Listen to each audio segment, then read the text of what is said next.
ഒരാൾ പറഞ്ഞൊരു ഡയലോഗിൽ ജീവിതം കളയരുത്. ഒരു 10-30 പേരേ ഉള്ളൂ നമ്മളെ തളർത്താനായിട്ട് ചുറ്റും. അത് നമ്മൾ അറിയുന്ന ആൾക്കാരാണ്, അത്രേ ഉള്ളൂ.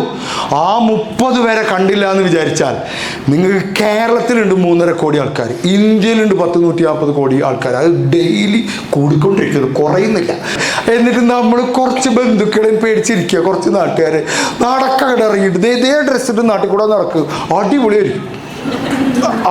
തൊലിക്കട്ടി ഉണ്ടാക്കിയ കാണ്ടാമൃഗം അച്ചീവ് ചെയ്യണം. ഇന്ന് കിട്ടിയ സർട്ടിഫിക്കറ്റ് ഒക്കെ എടുത്ത് ഫാമിലി ഗ്രൂപ്പിലിട്ടോ തള്ളി കൊടുക്ക്, കാണട്ടെ, എല്ലാവരും കാണട്ടെ. എന്തൊക്കെ അച്ചീവ്മെൻ്റ് ഉണ്ടോ അത് ആഘോഷിക്കണം, ജീവിതം ആഘോഷിക്കണം. പ്രശ്നങ്ങളില്ലാത്ത ഒരു മനുഷ്യനുമില്ല, എല്ലാവർക്കും പ്രശ്നങ്ങളുണ്ട്, എനിക്കുണ്ട്. പ്രോബ്ലത്തെ കുറിച്ച് 3 കാര്യങ്ങൾ. Problem is not permanent. ഒരു പ്രശ്നവും സ്ഥിരമായിട്ട് നിൽക്കില്ല. 10 വയസ്സിലെ പ്രശ്നമല്ല 20 വയസ്സിൽ, 20 വയസ്സിലെ പ്രശ്നങ്ങളല്ല 30 വയസ്സിൽ, 30 വയസ്സിലെ പ്രശ്നങ്ങളേ അല്ല 40 വയസ്സിൽ. പ്രശ്നമാണെന്ന് നമ്മൾ കരുതിയ ഒരുപാട് കാര്യങ്ങൾ ആയിരുന്നില്ലല്ലോ. ഇല്ല. വിവാഹം കഴിഞ്ഞ് കുറേ കഴിഞ്ഞ് കഴിഞ്ഞാൽ നമ്മുടെ ഭാഷ തന്നെ മാറും. വിവാഹം കഴിഞ്ഞ തുടക്കത്തിൽ ഞാൻ എൻ്റെ ഭാര്യയോട് പറഞ്ഞത് ഐ ലവ് യു എന്നാണ്, ഇപ്പോൾ പറയുന്നത് ഐ ടോൾഡ് യു എന്നാണ്. അത് മനസ്സിലാവാൻ നിങ്ങളൊന്നും കൂടി പ്രായപൂർത്തിയായി വരണം. കാരണം അത് ചേട്ടന് മനസ്സിലായി.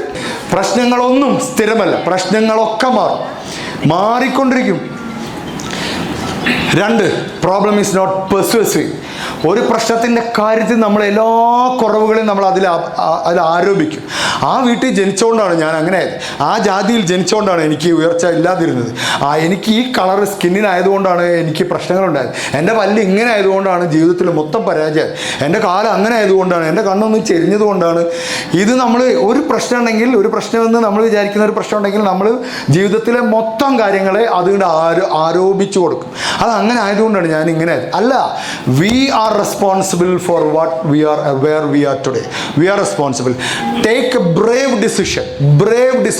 Take it and make it right. Take a decision and make it right. First commit, then figure out.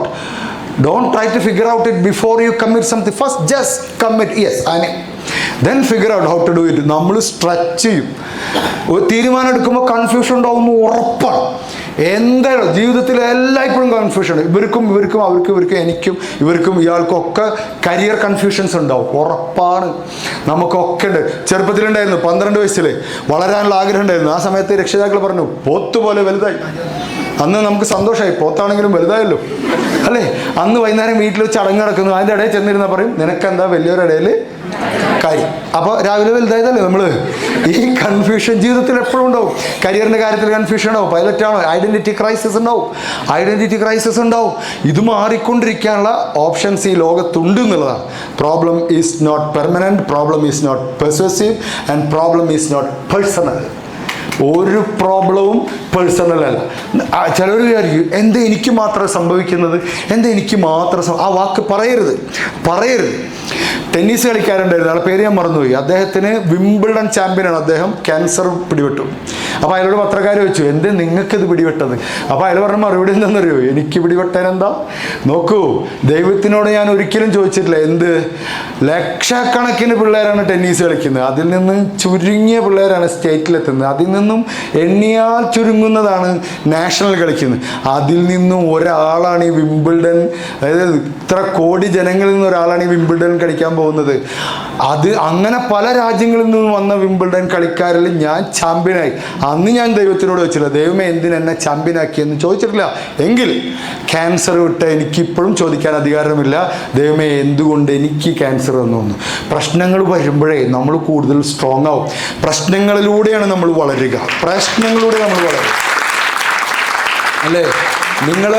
നിങ്ങളെ വളർത്തുന്നത് വയസ്സിനേക്കാൾ അപ്പുറത്ത് നമ്മൾ ഉറക്കമുളച്ച് ഇരുന്ന ചില രാത്രികളുണ്ട്, ചില ഇറങ്ങിപ്പോരലുകളുണ്ട്, ചില അപമാനങ്ങളുണ്ട്, ചില കളിയാക്കലുകളുണ്ട്, ചില പൈസ ഇല്ലാത്ത അവസ്ഥകളുണ്ട്, ചില വിശ്വാസ വഞ്ചനകളുണ്ട്, നമ്മളെ വഞ്ചിച്ച ചില മനുഷ്യന്മാരുണ്ട്. ഇതിൽ നിന്നൊക്കെ നമ്മൾ ചില തീരുമാനങ്ങൾ എടുക്കും. ബ്രേക്കപ്പുകളുണ്ട്. ഒരു ബ്രേക്കപ്പ് കഴിഞ്ഞാലേ നിങ്ങൾ കൂടുതൽ കരുത്തനാവും. അങ്ങനെ നമ്മൾ രൂപപ്പെടും.